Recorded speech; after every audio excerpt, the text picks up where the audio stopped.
알트코인으로 10만 원에서 100만 원까지 벌어들이기, 그리고 100만 원에서 1000만 원까지 벌어들이기. 즉 소액으로서 목돈을 만드는 과정을 KY 거래 기법으로 설명해 드리는 시간입니다. 그러면 우리가 작전 세력이 준동을 할 때 자동 구매를 하고, 요까지 얘기가 있었죠. 그러니까 작전 세력이 동승한다. 알트코인의 시장 상황을 파악하는 비밀은 어디에 있느냐? 바로 우선 그거부터 설명드리고 진행하도록 하겠습니다. 우선 여기 이 화면에 보시면요, 여기에서 지금 알트코인을 배열을 해 놓은 겁니다. 그런데 24시간 가격 변동률 순위로 배열을 했습니다. 그 배열을 했는데 12번째, 이 12번째 상승률 곱하기 3을 하십시오. 그러면 간단하게 13 정도가 나오든가 14 정도 나오겠죠. 이것을 갖다가 시황지수 혹은 작전지수라고 합니다. 그래서 최소한도 이거는 알아야 내 말을 이해할 수가 있단 말이죠. 그러면 이 시황지수를 가지고 우리가 어떻게 그림을 그릴 수가 있느냐 하면, 여기 숫자들이 보이죠. 여기 숫자들이 다 시황지수입니다. 이 시황지수인데 또 한 가지만 더 알아야 될 것은, 이 시황지수로 바로 투자심리지수를 우리가 알 수가 있는데요. 바로 30 이상이면 빨갛게 표현되는데, 지금은 이제 장이 나쁘니까 빨간 숫자가 없죠. 화랑기가 아니라는 얘기죠. 전에만 해도 여기 조금만 가면 여기 빨간 것들이 보이죠. 빨간 것들이 보이지만 지금은 워낙 장이 약세장이다 보니까 그게 보이지 않습니다. 그러다 보면 우리가 알트코인이 거래 대상으로 우리가 잡을 수 있는 타이밍이 언제냐면, 이렇게 최소한도 이 시황지수가 18 이상일 때입니다. 18 이상이 돼야 우리가 먹을 코인이 나오는 거죠. 반대로 이번엔 9 이하로 떨어지면요, 검은색으로 이렇게 표현하고 있는데, 이 9 이하로 떨어지면 절대 우리가 알트코인으로 돈 벌 수 없는 때입니다. 그러니까 우선적으로 여러분들은 알트코인으로 돈 벌 수 있는 때와 알트코인으로 돈 벌 수 없는 때를 구분하셔야 된다는 거죠. 여기서 간단히 짚고 넘어가면, 여기 19 이상이었다가 갑자기 5로 떨어졌죠. 여기에 알트코인 투자해서 가만히 있는 사람은 다 망합니다. 자동적으로도 빠져나와야 되지만 의도적으로도 빠져나올 줄 알아야 된다 할 때, 이때는 우리가 의도적으로 빠져나와 버려야 되는 거죠. 이 부분에서 알트코인 거래하는 것이 이익이 날까요? 이 부분에서 알트코인 거래하는 것이 이익이 날까요? 여기는 먹을 것이 그나마 있지만 여기는 아예 먹을 것이 없습니다. 그러면 우리가 알트코인 거래를 하다가도 요 시점에 되면, 요 시점, 또 그 다음에 요 검은 요 시점, 이 시점에는 우리가 알트코인으로 돈 벌 수 없는 시점입니다. 이제 소액으로 목돈 만드는 과정을 이제 여러분들 앞에 보여드리겠는데, 이 점은 이해하고 들으셔야 됩니다. 자, 우리가 이 알트코인을 거래하려게 되면은 시각적인 것을 확보해야 돼요. 시각적으로 이 박스를 확보하는 거죠. 시각적으로 박스를 확보해야 되는데, 이 박스의 크기는 이 중간을 기준으로 해서 10%, 밑으로 10% 해서 일단 20% 크기의 박스를 설치하는구나 하는 정도는 이해하셔야 돼요.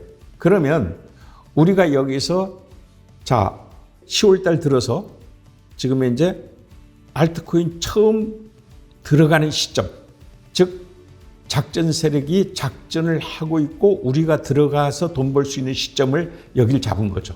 이 시점에 들어가기 위해서 여기에 우리가 무슨 장치를 해놨어요. 자동 진입할 수 있는 장치, 그걸 스탑 리밋 장치라고 합니다. 여기서 자동으로 들어갔어요. 그 다음엔 자동으로 빠져나올 수 있는, 이제 판매할 수 있는 장치를 걸어야 되는 거죠. 그러면 여기가 중간이니까 여기 나오면 10% 벌었다는 거죠.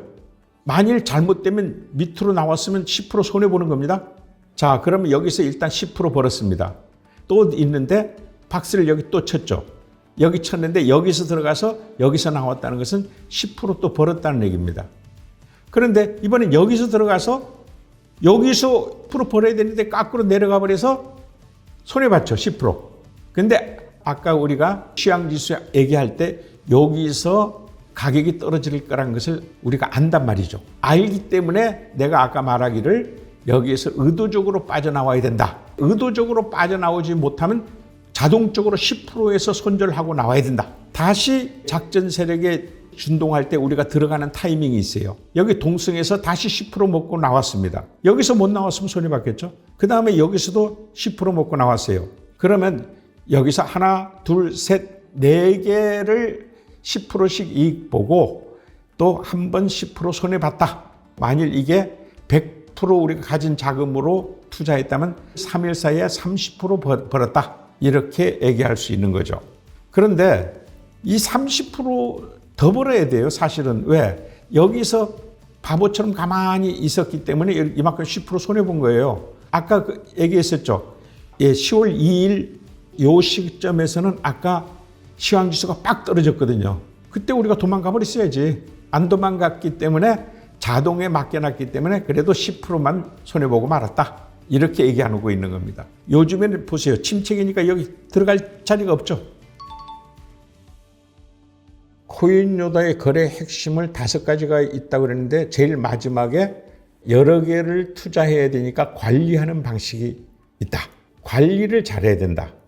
그래서 컴퓨터에서는 우선 자기가 대기 주문을 쳤거나 거래하고 있는 것은 반드시 즐겨찾게 해놔야죠. 그 다음에 우리가 대기 주문을 걸어놓으면 폰으로 우리가 알림을 받을 수 있어야죠. 그 2가지는 기본 장치입니다. 상승에 올라오는 코인은 또 잡아야 되잖아요. 그런데 미리 지금 거래하는 중이라도 시원찮게 되는 것들은 아웃시키고 그것은 받아놓고 이렇게 하는 그 발품을 좀 팔아야 됩니다. 전혀 없습니다. 단 한 가지는 최대 판독 기간을 3일로 잡습니다. 그런데 그거는 그까지 가지 않는 게요. 아까도 얘기했지만 가다가 침체기면 우리가 의도적으로 나가버리잖아요. 시황지수는 어떻게 파악한다? 1일 상승률 12번째 곱하기 3. 그 시황지수가 30 이상이면은 화랑기니까 불장입니다. 반대로 9 이하면은 이거는 침체기라서 빨리 우리가 도망가야 됩니다. 알트코인의 주의사항은 절대 장기 보유해서 안 되는에도 불구하고 미련 남아가지고 이게 전에는 올라갔어. 이런 경우에는 올라가겠죠. 이렇게 떨어졌다가 올라가죠. 이런 경우를 믿고 과거의 어떤 잘된 경력을 믿고 끝까지 보유했다가 패망하는 경우가 있고 그러니까 결국은 올라갈 때는 10%만 먹어라. 잘못되면 손절을 10%에서 막고 그것도 아까우니까 의도적으로 침체기 때문에 빠져나와라. 이게 주의사항의 전부입니다. 알트코인은 치고 빠지기 하는 거래 대상이지 계속 갖고 있을 만한 대상이 절대 안 됩니다. 라고 얘기한 겁니다.